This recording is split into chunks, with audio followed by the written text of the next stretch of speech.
Hello students, I hope all of you are fine. Today I am here for class 8 with the topic more on HTML tag, that is chapter number 2. Here I am going to define HTML. HTML stands for Hypertext Markup Language. Okay, here two questions arise: why it is called hypertext and why it is called markup language. So first is why it is called hypertext. Okay, here in HTML, first the meaning of hypertext is a special type of digital text that contain other link of the other page or other text. Okay, and why it is called markup language? First, the word markup means it is a special symbol or instruction.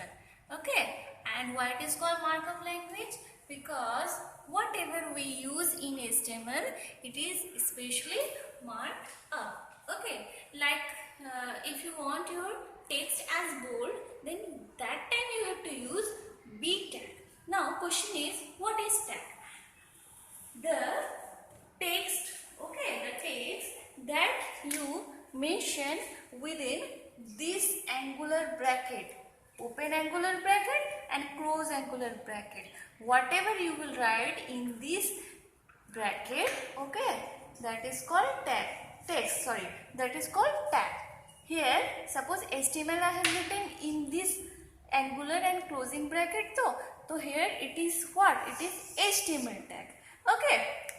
Now come to this point. Tag has two types: empty tag and container tag.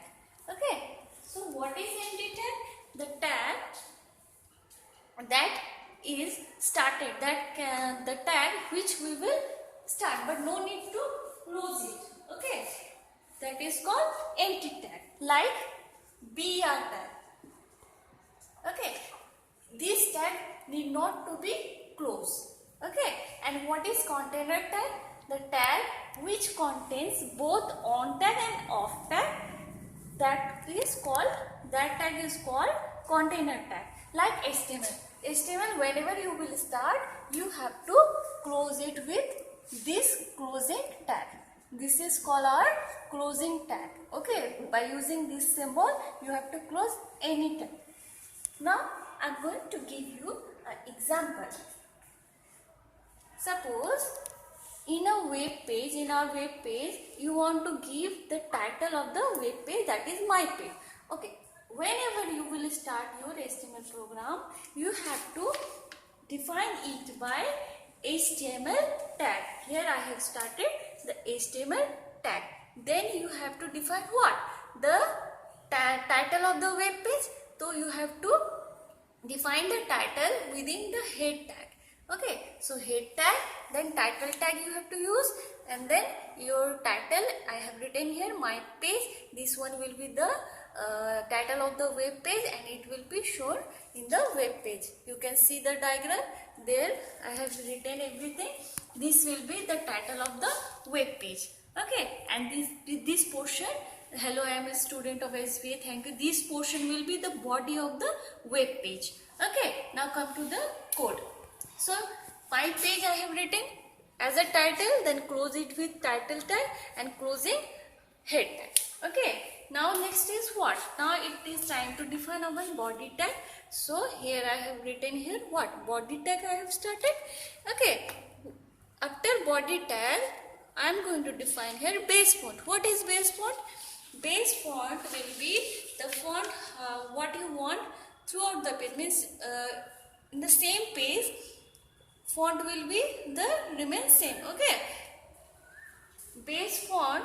Okay, here I am defining the face. What is face and what is color? This is attribute of the base font. Base font is a tag.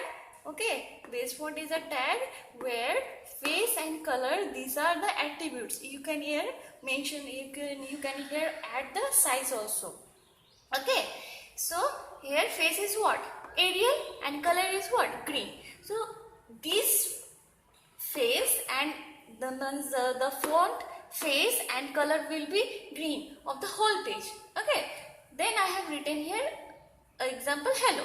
So it will be what? It will be in the Arial face and with green color. Then I have used here BR. BR means break. Whenever you want to go to the next line, that time you have to use BR. Okay. Then font. One line I am using here. I am a student. Okay. This one will be, I want this one, the size will be 2 and the color of this particular line will be red. So within font tag, I am using color as red and size 2. Okay, don't confuse it, means font tag and base font. Don't confuse between base font tag and font tag. Okay, because base font we are using for whole page and font here I am using to define particular lines. Okay, this is our font tag. And then I have closed here our font tag. Okay, then look at the web page. This will be like that. I am a student. This one will be in which color? Red color, because I have written here color red. Okay, and size will be 2. Then the next here I am using I tag and B tag. What is I tag and B tag? I means italic, B means bold. I want this portion, this off as italic and this SBA as bold. Okay, that's why I am using I tag for off and B tag for SBA. This is I tag, B tag. These all are called font style tag. I tag, B tag, P tag. These all are called font style tag. Okay, now look at the web page. Here italic was off was italic. I tag, within I tag we have defined this one. So this one is italic and within B tag we have defined what? SB. This one is bold. Okay, then I am defining again what? P tag. P tag means for paragraph. If you want to write a paragraph, that time you have to use P tag. Okay, within P tag I am writing only a simple text, that is thank you. I am not writing a whole paragraph. If you want, you can write within P tag. Okay, so thank you I have defined here. P tag is also container tag, that's why we are closing this P tag. Okay, and then we have done our work, so close it with body tag. Every time you have to close, after writing all your body part, you have to close it by body tag, and then last one will be HTML tag. You have to close your HTML code with HTML tag. Okay, I hope this lecture will help you a lot. Thank you so much for watching.